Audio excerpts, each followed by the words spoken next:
Hello guys, it's me again, Krang TV, and today's video pag-uusapan natin ang isa na namang kakaiba at nakakapanabik na storya sa ating paboritong manga at anime series na Naruto and Boruto.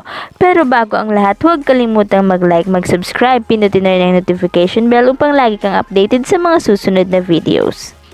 Sa videong ito, pag-uusapan natin ang mga bagay na marahil ay hindi mo pa alam patungkol kay Nagato or kay Pain at kung sino nga ba ang Six Paths of Pain at kung gaano nga ba sila kalakas. Habang ang ibang fans ng Naruto ay marahil ay sinasabing alam na nila ang lahat patungkol kay Pain, mayroon pa ring mga bagay o detalye na marahil ay hindi pa natin alam tungkol sa kanya. Isa sa mga most iconic na villain ng Naruto si Nagato. Siya ay isang ulilan na naging isang criminal mastermind. Kahit pa sa umpisa, siya ay isang taong mapagkumbaba. Siya ay nilagay sa tiyak na kapahamakan ni Madara dahil inilagay niya dito ang kanyang rinigan. Dahil dito, hindi na siya nagkaroon ng normal na buhay kahit kailan. Ginagawa lahat ni Nagato ang kanyang makakaya, maprotektahan lamang ang kanyang mga kaibigan na sina Konan at Yahiko, ngunit ang mga ito ay mas napahamak katulad niya. Nakilala natin sa Pain bilang isang napaka-misteryosong leader ng Akatsuki, isang ninja organization na gustong bumuo ng bagong mundo sa pamamagitan ng pagwasak ng kasalukuyang mundo. Ilan sa mga miyembro nito ay sina Itachi Uchiha, Orochimaru at Obito Uchiha. However, ang mga paghihirap ni Nagato ay nag-umpisa dahil sa kanyang pagkatao. After all, kung sakaling hindi niya nakuha ang rinigan, hindi siya magiging target of corruption ni Obito. Gayunpaman, kung wala ang rinigan na ito, hindi niya makukuha o makakamit ang mga kapangyarihan na tinataglay niya ngayon. At ito nga guys ang mga bagay na marahil ay hindi mo pa alam patungkol kay Nagato. Number 1, siya ay mayroong napakalakas na natural chakra. Sa kalaunan, nalaman nga ng fans ng Naruto na si Nagato ay hindi lang main kontrabida series ng Naruto, kundi maging siya ay miyembro ng Uzumaki clan. Ang kanilang buhok ay ang nagiging signature o pagkakakilanlan sa kanila. Ang kanyang ina ang naging dahilan kung paano siya nagkaroon ng connection sa mga Uzumaki clan. Ang pagiging Uzumaki niya ay nangangahulugang siya ay nagtataglay ng malakas na natural chakra at malaking chakra reserves. Para sa isang kontrabida, ang ability ito ni Nagato or Pain ay nakakatakot. Si Pain ay talaga namang napakalakas. Ang rinigan niya ang naging dahilan kung bakit siya mas naging malakas. Number 2, ang kanyang rinigan ay pagmamay-ari ni Madara. Ayon kay Madara, si Nagato ay descendant ng Uzumaki clan. During the Second Shinobi World War, si Nagato at ang kanyang mga magulang ay nakatira sa village near Amagakure. Isang araw, mayroong dalawang shinobi ng Konoha na sumugod sa bahay ni Nagato at naghahanap ng makakain. At dito nga ay pinatay ng dalawang shinobi ng Konoha ang mga magulang ni Nagato. Inactivate ni Madara ang Izanagi sa kanang mata nito gamit ang Forbidden Jutsu. He came back to life matapos nga siyang mapatay ni Hashirama Senju. Dahil sa Izanagi, lumabo ang kanyang kanang mata. Dahil ito ang kabayaran sa paggamit ng Izanagi o ng Izanami. Si Madara ay kumuha ng DNA o laman ni Hashirama during the battle at nung siya ay muling nabuhay, siya ay nagpunta sa tagong lugar at ipinalit ang clone nito sa kanyang libingan. Matapos nito ay kinain niya ang DNA nito at siya ay naghintay ng matagal. Nang malapit nang mawala ang kanyang natural life, nagawa nga niyang i-activate ang rinigan nito. At dahil sa awakening ng rinigan, ang kanyang paningin ay muling nanumbalik, a unique property of a rinigan. Dahil sa siya ay malapit nang mamatay at hindi na niya magagawa ang kanyang plano, kaya naman he transplant his eyes to Nagato. Ang ginamit niyang teknik ay hindi nabanggit pero maaring ito ay sa tulong ng Zetsu or isa sa mga Uchiha member.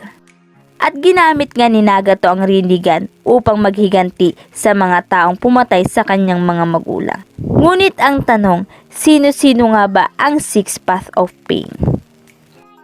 Ang Six Path of Pain ay isang outer path na ginagamit ng Rinnegan user upang mamanipulate ang hanggang sa 6 na katawan. Ang user nito ay naglalagay ng isa o maraming block receiver sa katawan nito upang ang chakra nito ay mapunta o makarating sa malayo. Ginawa ni Nagato ang Six Path of Pain matapos nga siyang mapilay o malumpo during the battle with Hanzo.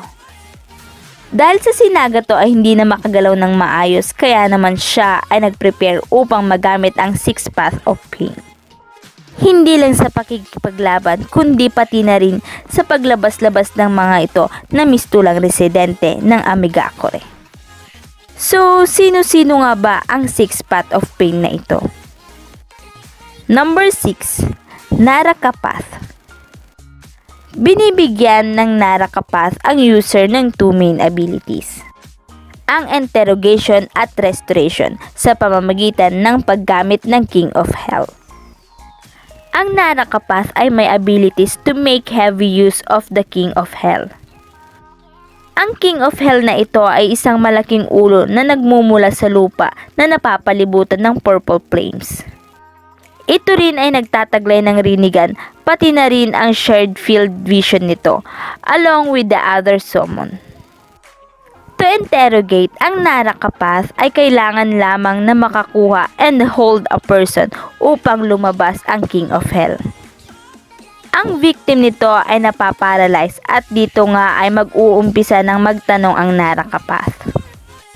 Matapos ngang maibigay ang kasagutan, ibubukas naman ng King of Hell ang bibig nito to release tendril-like arms at dito nga ay ipapakita ang apparition sa victim's life force energy sa pamamagitan ng malaking dila nito. At dito nga ay mag-uumpisa na ang King of Hell ng judgment. If ever ang person ay nagsisinungaling o kaya naman ay tumangging sagutin ang mga katanungan, so ang gagawin nga guys ng King of Hell ay papatayin niya ito. Guys, para itong lie detector test. Pag nagsisinungaling ka, patay ka. Pero kung ito naman ay magsasabi ng totoo, dito ay makakaligtas sila. Pero ang pag-alis naman nito ay may halong kaba. At ang ikalawang ability guys ng Naraka Path ay ang pag-repair ng kahit anong damage. Upang magawa ito ng Naraka Path, ang King of Hell ay ipapasok ang na-damage na katawan o parte ng katawan kasama ang tendril-like arms nito sa bibig nito. Matapos nga ang ilang oras, ang na-damage na katawan ay ilalabas na mula sa bibig nito nang maayos na. Ayon kay Kabuto Yakushi, ang Naraka Path ay kayang-kayang mag-transport ng bodies at soul gamit ang King of Hell. Number 5, ang Petra Path. Ang Petra Path ay binibigyan niya ang user ng ability na mag-absorb ng chakra in any form. Ang ability ito ay primarily defensive in nature na capable na mag-absorb ng chakra galing sa individual sa pamamagitan ng physical contact. Dagdag pa rito, ang Petra Path ay kayang mag-absorb ng ninjutsu-based technique na pure chakra or chakra-based. Nang sa gayon ay mabawasan ang epekto nito. Nagagawa ito sa pamamagitan ng pag-form ng barrier sa palibot ng katawan ng user upang ma-absorb ang mga attacks sa lahat ng direksyon. Number 4, Animal Path. Ang Animal Path ay binibigyan nito ang Rinnegan user ng ability upang isummon ang iba't ibang animals at upang ito ay makatulong o magamit sa pakikipaglaban. Ang mga nilalang na ito ay mistulang isang immortal o walang kamatayan.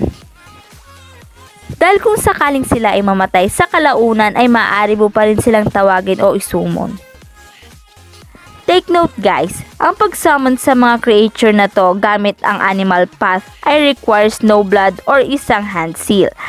Ang Animal Path ay kaya ring mag-summon ng tao gamit ang hand seal katulad na lamang ng case of Nagato's Path and Conan. Number 3, the Human Path. Ang Human Path ay binibigyan nito ng ability ang Rinnegan user na basahin ang nasa isipan ng target nito sa pamamagitan ng paglalagay ng kamay nito sa ulo o sa dibdib ng target. At kahit pa sabihin natin na ito ay nagpo-provide ng intel by getting well-guarded secret, ang teknik na ito ay maaari pa ring ikamatay ng target nito. Number 2, Asura Path. Gamit ng Asura Path, ang user ay kayang makapag-form ng up to 4 additional arms and 2 additional faces. Ang Asura Path ay binibigyan nito ang user ng ability upang madagdagan ang katawan o parte ng katawan upang isummon ang mechanized armor at ang iba't ibang ballistic and mechanically weapon. And last but not the least, number 1, Deva Path. Ang Deva Path ay binibigyan niya ang user ng isang ability upang i-manipulate attractive at repulsive forces sa bagay at sa tao. Ang teknik na ito, kahit pa sabihin na cannot be performed ng mabilisan, ang amount ng oras na kinakailangan upang ito ay muling magamit ay nakadepende sa teknik na ginamit. Kadalasan 5 seconds ang basic minimum dito. Ang Deva Path ay may tinataglay na ability na Chibaku Tensei, kung saan nagagawa ng user na makagawa ng isang malaking makeshift terrestrial body na galing sa paligid nito, kung saan ito ay attractive sa malaking black sphere na galing sa teknik na ito. Kahit pa ginagamit ni Nagato ang kapangyarihan ng Deva Path, ginugugol niya ang buong buhay niya sa pagkontrol dito sa katawan ng kanyang namatay na kaibigan na si Yahiko. Mula noong siya ay malumpo, ginamit na niya ito at may alias na Pain. Ang lahat ng ability ito ay dinemonstrate o ipinakita ni Nagato upang malevitate o matanggal ang namamagitan prior to leveling Konoha at during his battle laban kay Naruto sa Six-Tailed State nito. Yan nga guys ang mga bagay na maaaring hindi mo pa alam kay Nagato or Pain, at yan din ang 6 Path of Pain at kung ano nga ba ang tinataglay nilang kapangyarihan. At dyan, nagtatapos ang video nito. Any comment and suggestion, just comment down below. Thank you!